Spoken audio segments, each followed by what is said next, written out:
Have you ever wondered why we carve faces into pumpkins on Halloween, or where the whole idea of trick-or-treat really came from? The spooky season is full of traditions we follow without a second thought, but their origins are far more fascinating and a little darker than you might imagine. Today, we're going to pull back the veil and explore the chilling folklore and ancient beliefs that created the Halloween we know and loved. Our story begins not with a pumpkin, but with a turnip, a bottle of booze, and a deal with the devil himself. To understand all this, we need to travel back to 1836 Ireland, where a story called Stingy Jack was published in the Dublin Penny Journal. It tells the tale of a notoriously cunning and cheap drunkard named Jack, who made the fatal mistake of trying to outsmart the devil. Jack's reputation for trickery was so legendary that it even caught the attention of Satan, who decided to see for himself if the rumors were true. One night, the devil appeared before Jack, announcing he had come to claim his soul. But Jack, ever the quick thinker, even when in his cups, had a plan. He convinced the devil to let him have one last beer. The devil, suspicious but intrigued, took on a human form and joined Jack at a local pub. When it was time to pay, Jack, true to his stingy nature, claimed he had no money. He then had a brilliant, audacious idea. He asked the devil to transform into a coin. The plan was that Jack would pay, and once the coast was clear, the devil could change back. The devil agreed, but instead of paying, Jack slipped the coin into his pocket, right next to a silver crucifix. The holy object trapped the devil in his coin form, powerless. To be freed, the devil had to promise Jack he wouldn't claim his soul for another 10 years. A decade later, feeling humiliated and hungry for revenge, the devil returned, but once again, he underestimated Jack's cleverness. Jack pleaded for one final request, an apple from a nearby tree. As the devil climbed up into the branches to get it, Jack quickly surrounded the base of the tree with crucifixes, trapping him once again. This time, Jack's demand was much bigger. He made the devil promise to never take his soul to hell. Fed up and defeated, the devil agreed and vanished, never to bother him again. Jack may have outsmarted the devil, but he couldn't outrun his own habits. Eventually, his excessive drinking caught up with him, and he died. Because of his sinful life, he was denied entry into heaven. So, he went down to the gates of hell, hoping his old nemesis would let him in. The price for tricking the devil wasn't damnation, but something far worse: eternal wandering. He was to be admitted nowhere, forever caught between worlds. As a final mocking gesture, the devil tossed him a single, eternally burning coal from the fires of hell to light his way, which Jack placed inside a hollowed-out turnip. And so, the legend of Jack of the Lantern, or Jack-o'-lantern, was born. This tale sparked a tradition in Ireland and Britain. People began carving grotesque faces into turnips, placing a candle inside, and setting them outside their homes on All Hallows Eve, the night before All Saints' Day. This night, which we now call Halloween, was believed to be a time when supernatural beings roamed the earth. These creepy turnip lanterns, symbolizing the clever man who kept the devil at bay, were thought to be powerful amulets that would scare away any evil spirits. But this tradition has even deeper roots, reaching back to the ancient Celtic festival of Samhain. For the Celts, Samhain marked the end of the harvest and the beginning of winter, a time of both celebration and fear.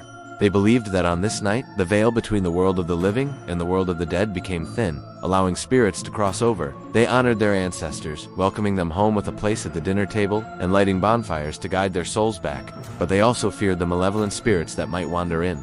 To appease them, they left out offerings of food and drink. They carved faces into turnips and placed embers inside, not just to guide friendly spirits, but to frighten away the harmful ones.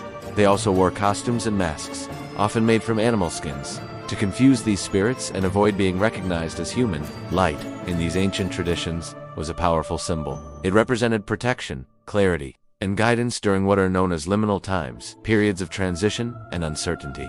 Like the shift from autumn to winter, or from the world of the living to the realm of the dead, light acts as a beacon in the darkness, helping us navigate change and feel safe when everything feels unstable. Think about it. Even in our architecture, we see this. A covered walkway or an arcade offers a transitional space that provides shelter from the elements, playing with light and shadow to create a sense of rhythm and calm. Rituals, like lighting a candle or spending time in nature, can serve the same purpose on a personal level.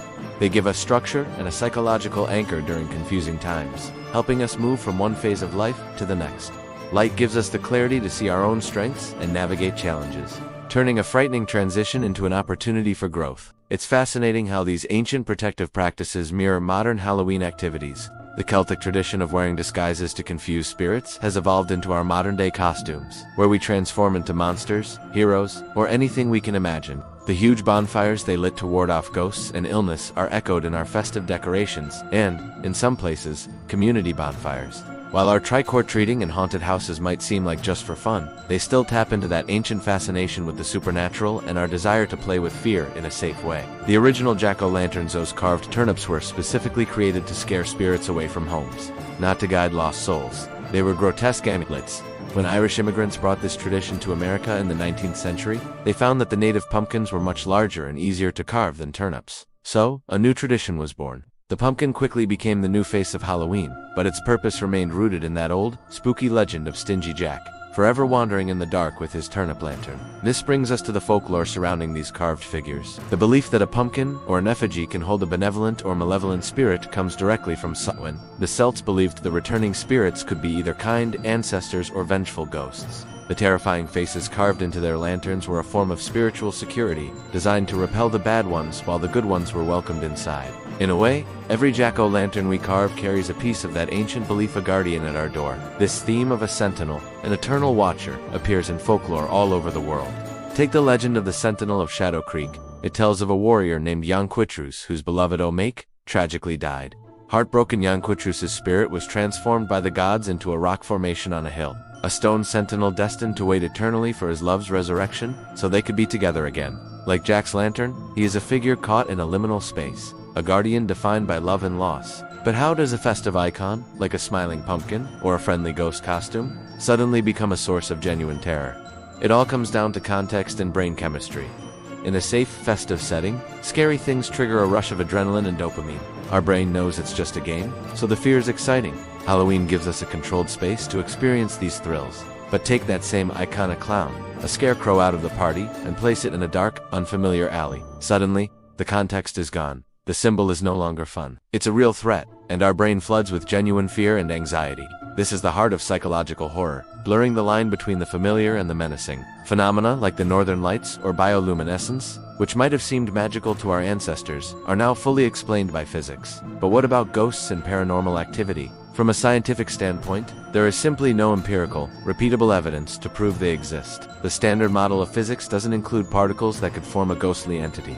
Often, things that seem paranormal are just phenomena we don't fully understand yet. Science remains skeptical, but the door is always open for new evidence. So, as we surround ourselves with skeletons, ghosts, and glowing pumpkins this Halloween, what message are we really tapping into? If the departed could speak to us on this night, when the veil is thin, what would they say? Perhaps they would ask us to remember them, not with sadness, but with celebration. To honor their memory by living our own lives to the fullest, without fear. They might remind us that death is a natural transition, not an end. Through our traditions, visiting cemeteries, sharing stories, and gathering with family, we keep their connection alive, symbolically inviting them to join the celebration one more time. The story of Halloween is a journey through fear, faith, and folklore. It's a story of how ancient rituals for honoring the dead and protecting the living transformed into a night of candy and costumes. So next time you carve a pumpkin, remember Stingy Jack and his eternal wandering. Remember the ancient Celts and their bonfires. You're not just decorating your porch. You're taking part in a tradition thousands of years in the making. A tradition that connects us to our ancestors and the timeless mystery of what lies beyond the veil. Thanks for joining me on this journey into the dark and fascinating history of Halloween. If you enjoyed this video, don't forget to like, share, and subscribe for more deep dives into the stories behind our world. Happy Halloween, and stay curious.